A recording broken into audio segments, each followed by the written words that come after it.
يا رسول الله وقدوتنا. به نام خداوند بخشنده و مهربان. سوال 15 چنین بود: اولین همسر پیامبرمان صلی الله علیه و سلم کی بود و در چند سالگی اشان ازدواج کردند؟ اولین همسر پیامبرمان صلی الله علیه و سلم ام المؤمنین خدیجه بنت خویلد بودند و هنگام ازدواج پیامبرمان صلی الله علیه و سلم 25 ساله بودند و ام المؤمنین خدیجه 40 ساله بودند.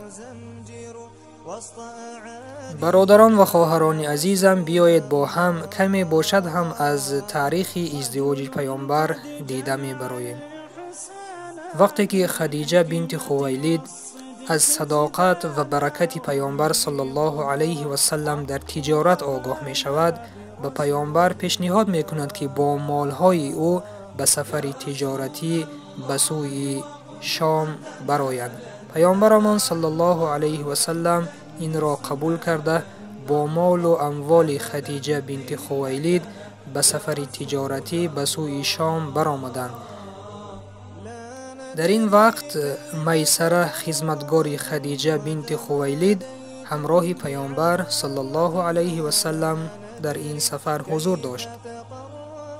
بعد از بازگشت سفر با برکت از شام، خدیجه می بیند که این تجارت خیلی با برکت بود و تا این دم یگان شخص اینقدر فایده از مال خدیجه نآورده بود و خدیجه از خدمتگار خود میسره از پیامبر صلی الله علیه و سلم پرسان می شود و میسره همه آن خصلت‌های پیامبر صلی الله علیه و سلم را که در مسیر راه دیده بود به خدیجه خداوند از او راضی باد می گوید و این چنین آن معجزه هایی که در این سفر رخ داده بود آنها را به خدیجه خداوند از او راضی باد می گوید،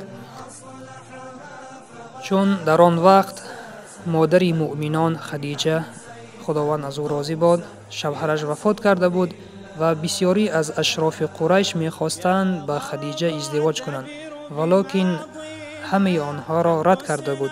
و بعد از این سفر با برکت پیامبر صلی الله علیه و سلم خدیجه می خواهد به پیامبر به همسری برآید و به نزد پیامبر خدیجه خداوند از او راضی باد دوگانه خود را که نفیسه نام داشت می فرستد تا این خبر را به پیامبر رساند.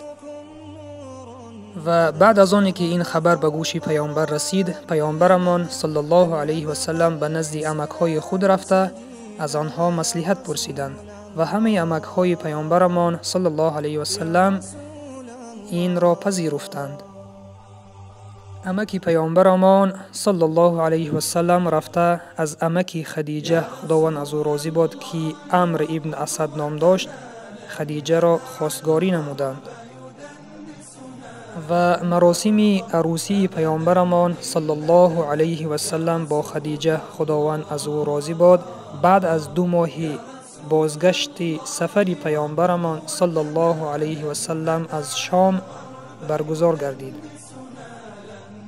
با یک روایت مهر خدیجه خداوند از او راضی باد 20 شتر بود و روایت دیگر این است که 6 شتر بود.